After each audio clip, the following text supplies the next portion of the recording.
Good morning, नमस्कार, आदाब, सत श्री अकाल दोस्तों। एक बार फिर आपका अपना प्रिय डॉक्टर आदि कश्यप मुंबई से मानुस आपके लिए लेकर आया आपका मनपसंद programme none other than positive Karma.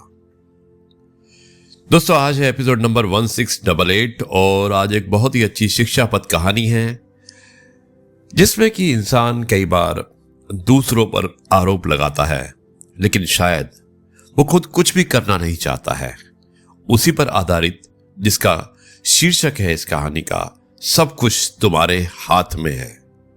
शुरुआत करता हूं इस कहानी की कुछ इस प्रकार और मुझे उम्मीद है कि कहानी आपको अवश्य पसंद आएगी।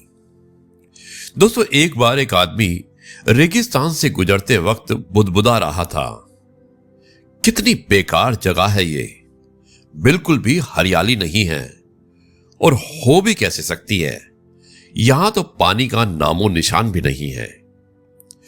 तपती रेत में वो जैसे जैसे आगे बढ़ रहा था उसका गुस्सा भी वैसे ही बढ़ता जा रहा था और अंत में वो आसमान की तरफ देख झल्लाते हुए बोला, क्या भगवान, आप यहां पानी क्यों नहीं देते?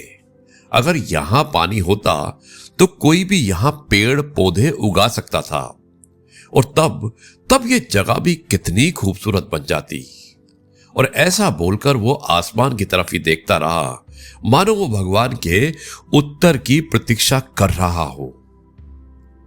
तभी एक चमत्कार होता है और जैसे ही वो नजर झुकाता है उसके सामने एक कुआं नजर आता है। वो उस इलाके में बरसों से आ जा रहा था पर आज तक उसे वहां कोई भी कुआं दिखाई नहीं दिया। वो आश्चर्य में पड़ गया और दौड़कर कुएं के पास गया। कुआं लबालब पानी से भरा था। उसने एक बार फिर आसमान की तरफ देखा और पानी के लिए धन्यवाद करने के बजाय उसने कहा कि पानी तो ठीक है लेकिन इसे निकालने के लिए कोई उपाय भी तो होना चाहिए। और उसका ऐसा कहना था कि उसे कुएं के बगल में पड़ी रस्सी और बाल्टी दिख गई।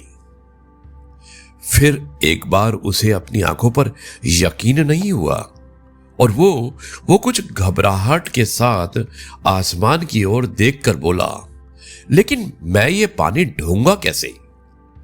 तभी उसे महसूस होता है कि कोई उसे पीछे से छू रहा है और पलट कर देखा तो एक ऊंट उसके पीछे खड़ा था। अब वो आदमी एकदम घबरा जाता है। उसे लगता है कि कहीं वो रेगिस्तान में हरियाली लाने के काम में फंस ना जाए और इस बार वो आसमान की तरफ देखे बिना तेज कदमों से आगे बढ़ने लगता है। अभी उसने 2-4 कदम ही बढ़ाए थे कि उड़ता हुआ पेपर का एक टुकड़ा उसके आकर उससे चिपक गया। उस टुकड़े पर लिखा होता है कि मैंने तुम्हें पानी दिया, बाल्टी और रस्सी दी, पानी ढोने का साधन भी दिया। अब तुम्हारे पास वो हर एक चीज है जो तुम्हें रेगिस्तान को हरा भरा बनाने के लिए चाहिए। अब सब कुछ तुम्हारे हाथ में है। आदमी एक क्षण के लिए ठहरा पर अगले ही पल वो आगे बढ़ गया और रेगिस्तान कभी भी हरा भरा नहीं बन पाया। दोस्तों इस कहानी से हमें यही सीख मिलती है कि कई बार हम चीजों के अपने मन मुताबिक ना होने पर दूसरों को दोष देते हैं। हम सरकार को दोषी ठहराते हैं, कभी अपने बुजुर्गों को दोषी ठहराते हैं, कभी कंपनी को तो कभी भगवान को। पर इस दोषारोपण के चक्कर में हम इस सच्चाई को अनदेखा कर देते हैं कि एक इंसान होने के नाते हम में वो शक्ति है कि हम अपने सभी सपनों को खुद साकार कर सकते हैं।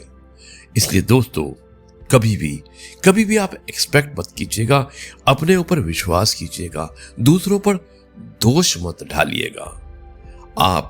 आप खुद इतने सक्षम हैं कि आप जो चाहे वो कर सकते हैं। आजमा कर तो देखिए। दोस्तों अभी इसी के साथ मैं आज की कहानी यहीं पर समाप्त करता हूं और कल आपसे एक बार फिर मुलाकात होगी कुछ नई बातों के साथ। तब तक के लिए आपसे कहता हूं जय गुरु जी, शुक्राना गुरु जी।